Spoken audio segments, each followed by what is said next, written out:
सभी प्यारे साथियों को मेरा नमस्कार। मैं आपको आज खेत का क्षेत्रफल नापने का एक हीरोन विधि वाला तरीका बताऊंगा। दोस्तों, कल मैंने एक वीडियो डाला था जिसमें मैंने बताया था कि अगर हम आमने सामने की भुजाओं को नाप लें और जोड़ के आधा कर दें, ऐसे ही आमने सामने की भुजाओं को जोड़ के आधा कर दें और उनका गुणा करने पर क्षेत्रफल निकालेंगे। तो ये मैंने एक लोकल तरीका बताया था जिससे हम जल्दी से किसी खेत का क्षेत्रफल अंदाज से निकालते हैं कि लगभग इतना होगा। मेरे कल वाले वीडियो पर कुछ साथियों ने बहुत भद्दे कमेंट भी किए। मैं उनसे बस एक बात ही कहना चाहता हूं कि अगर कोई आपको कुछ समझाने की कोशिश कर रहा है, बताने की कोशिश कर रहा है, उसमें अगर कोई गलती है तो आप उसका सजेशन दें। उसमें अभद्र भाषा का भी कुछ लोग प्रयोग कर रहे थे, ये बहुत गलत है दोस्तों। कुछ साथियों ने मेरा बहुत सपोर्ट किया, उन लोगों को मैं तहे दिल से धन्यवाद देना चाहता हूं। आप सबका बहुत बहुत धन्यवाद। आपने जो प्यार दिखाया, जो अपना भरोसा जताया मुझ पर, मैं आप सबका बहुत बहुत धन्यवाद करता हूं। अब दोस्तों, आज हम खेत का क्षेत्रफल निकालेंगे, लेकिन दोस्तों ये थोड़ा सा लेंथी प्रोसेस है, इसीलिए मैंने कल आपको जल्दी में वो तरीका बताया था।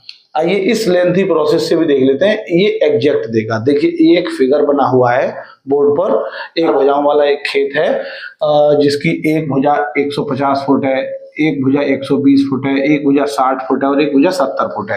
ये चारों भुजाएं अलग अलग हैं इस खेत की। इसका क्षेत्रफल हमको निकालना है। तो दोस्तों, जिस तरह से भी लोग कह रहे थे कि बिकड़ नाप लें, बिकड़ नाप लें, अब बिकड़ नापने में भी हमको समस्या आती है, लेकिन चलिए, हमने इस खेत का बिकड़ नाप लिया। इसका बिकड़ है ये 90 फुट।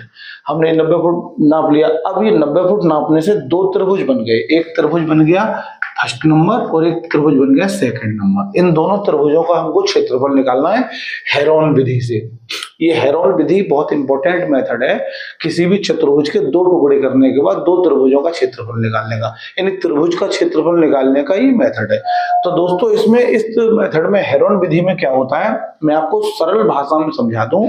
इसमें हमें त्रिभुज की तीनों भुजाएं पता होनी चाहिए। तो चलिए पहले नंबर त्रिभुज के लिए देखते हैं। नंबर 1, इस त्रिभुज की बात कर रहे हैं। इसमें तीन भुजाएं हैं, 90 फुट, 120 फुट और 150 फुट।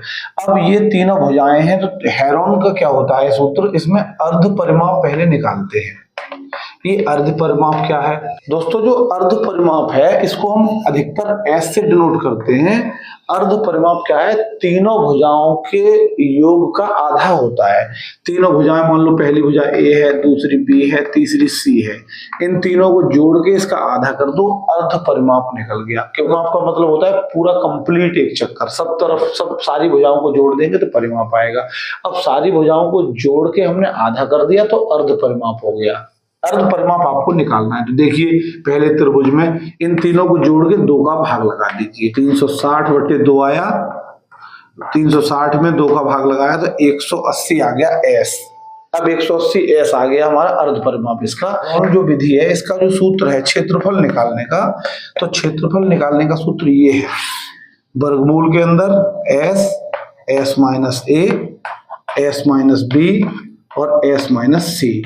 जहां एस हमारा अर्ध परिमाप है और एबीसी इस त्रिभुज की भुजाएं हैं। तो इस वर्गमूल में इसका मान लगा देते हैं सबका। एस का मान आया है हमारा 180। अब 180 माइनस ए का मतलब 150, फिर 180 माइनस बी का मतलब 90 और 180 माइनस सी का मतलब 180 माइनस 120। ये हमने सारे मान लगा दिए इसमें। अब मान लगाने के बाद इसको हल कर लीजिए। इतना लंबा प्रोसेस है दोस्तों। अभी हम त्रिभुज 2 का भी क्षेत्रफल निकालेंगे। ये वर्गमूल के अंदर आया 180 गुणे 30 गुणे 90 और 90 गुणे 20, 60। 180 में से 120 गए, 60 बचे। अब इनको हल करके इनका वर्गमूल निकालना है। तो वर्गमूल आ गया इसका 5400 वर्ग फीट, 5400 वर्ग फीट इसका जो है क्षेत्रफल आ गया पहले त्रिभुज का।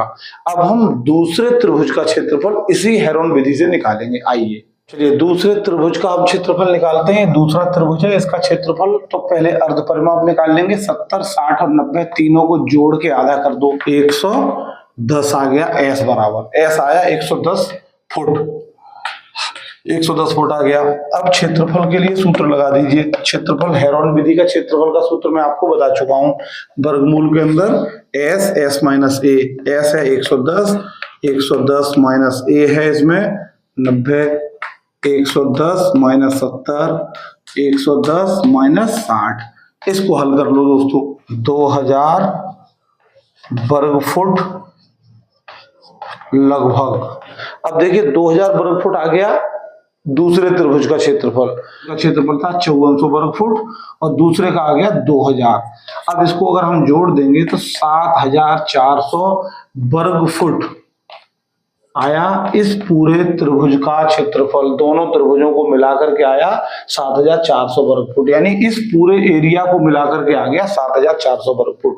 ये है हेरोन की विधि।